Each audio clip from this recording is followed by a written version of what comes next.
Selamat pagi sedulur semua dimanapun berada. Apa faktor perubah yang membuat sebuah usaha kuliner relatif bisa sepi dari waktu ke waktu dan pada akhirnya tutup bangkrut? Monggo sebelum kita bicarakan, sedulur sharing, berikan tanda like, subscribe, dan komen Anda, serta bagikan kepada jejaring sosial para sedulur semua dimanapun berada. Ketika kita buka usaha kuliner atau mungkin sudah kita jalankan, waspadai beberapa faktor perubah berikut ini dan memungkinkan kita untuk menyusun strategi bagaimana mengantisipasi supaya usaha kita bisa lebih mampu bertahan di era digital, di era informasi yang sangat cepat berubah dan juga sangat bergeser pelan tapi pasti ke arah perubahan-perubahan. Faktor pertama, pergerakan umat manusia warga dari satu ruang, dari satu waktu ke ruang yang berbeda, ke waktu yang berbeda, itu berarti memastikan mereka itu bisa saja pada akhirnya mencari kebutuhan makan minum mereka di tempat, di dekat di mana mereka bisa mengatasi rasa lapar, rasa haus tersebut. Dan pergerakan umat kegiatan itu berarti memastikan akan terjadi juga pengadaan dan juga cara-cara untuk menyediakan kebutuhannya. Faktor kedua adalah perubahan selera. Sebenarnya perubahan selera ini karena adanya informasi, adanya berita, adanya siaran lewat TikTok, lewat Instagram, lewat media sosial, bahwa ada 1-2 pusat-pusat kuliner baru yang menyajikan jenis-jenis makanan yang inovatif dan juga relatif agak sedikit berbeda dari apa yang menjadi kebiasaan umum. Dan pada akhirnya mereka hunting, mereka berburu untuk merasakan, mencoba, menikmati apa yang mereka dengar, apa yang mereka lihat, dan apa yang mereka dapatkan melalui informasi media sosial tersebut. Jadi perubahan selera itu digerakkan oleh adanya informasi melalui beragam platform digital.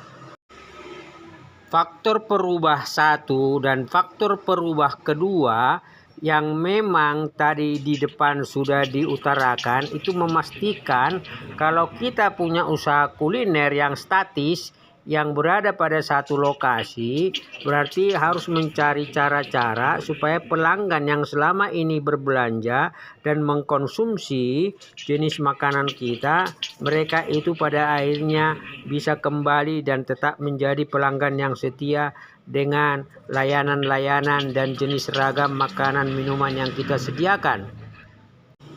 Artinya hak setiap konsumen untuk mencoba merasakan atau menikmati apa yang baru yang mereka dengar melalui platform digital.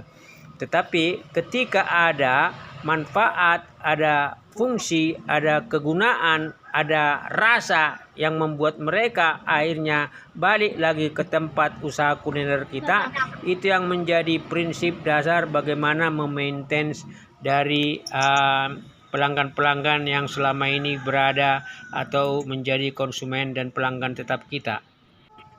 Faktor ketiga adalah daya beli. Daya beli bagi kelas menengah ke atas itu sesuatu yang membuat mereka berpotensi cepat bergeser, cepat berubah, dan cepat mencari tempat-tempat kuliner baru yang mungkin berbeda dari beberapa aspek. Mungkin bisa saja parkiran, mungkin juga layanan, kebersihan, tetapi lebih utamanya adalah soal rasa. Karena pada dasarnya kuliner itu sebenarnya sepenuhnya tergantung pada permainan bumbu-bumbu, sehingga rasa yang spesifik, rasa yang sangat berbeda dengan jenis makanan sejenis, tetapi rasa agak Kenapa pelanggannya banyak? Memastikan bisa habis jam 3 sore. Iki keri sithik iki wis arep entek iki, Karena enak. Jadi karena enak ya. Yang biasa makan itu karyawan atau pegawai? Enak, murah, harga global murah. Pak. Untuk warga kelas menengah ke bawah, karyawan atau pekerja kantoran itu relatif lebih statis, lebih stabil. Mereka bergeser ke tempat lain itu pasti pertimbangannya kepada daya beli. Dan ketika mereka melihat selama mampu apa yang mereka ingin beli konsumsi itu sesuai dengan daya beli mereka, maka mereka pasti akan kembali ke tempat biasa mereka makan. Sebelum kita berikan variabel keempat, monggo like, subscribe, komen, dan share. Faktor perubah keempat ini yang sangat prinsip dan mendasar karena kita bermain dengan orang lain, dengan perasaan orang lain, dengan selera mereka. Terlepas dari daya beli yang berbeda, ruang-ruang yang mobile, termasuk juga karena adanya informasi media sosial. Tetapi pada dasarnya, memperlakukan pembeli sebagai juragan atau pelanggan tetap sebagai tuan besar yang akan memindahkan uang mereka ke kantong pundi kita dengan barang dan kualitas layanan kita akan memastikan mereka itu akan selalu hadir terus. Dibutuhkan komunikasi personal dan verbal serta hubungan interaksi human being sehingga pada akhirnya rasa itu tersambung kepada kita dan kita mencoba bagaimana menyesuaikan selera mereka. Dengan komunikasi personal mungkin kita bisa menanyakan apa yang kurang atau belum memuaskan dari baik lokasi layanan maupun juga jenis makanan yang kita sajikan sehingga mereka memberikan saran dan kritik. Ini berlaku untuk pekerja kantoran, pekerja profesional maupun itu kelas ekonomi menengah ke atas. Mereka biasanya akan spontan memberikan masukan apalagi mereka diperlakukan sebagai orang yang lebih kaya atau lebih mampu secara finansial. Kata kuncinya adalah di human relation.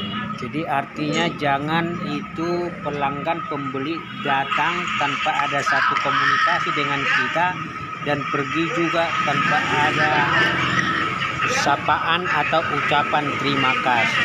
Karena meskipun era digital, hubungan emosional personal itu menjadi kata kunci bagaimana membangun rasa saling membutuhkan dan saling melengkapi. Meskipun beda status, kita sebagai penjual, pedagang, pelayan dan mereka adalah pembeli, juragan dan juga superioritasnya di atas kita. Pada saat itu, pada saat mereka datang. Faktor perubah keempat ini menjadi penentu. Salam sehat, salam wirausaha.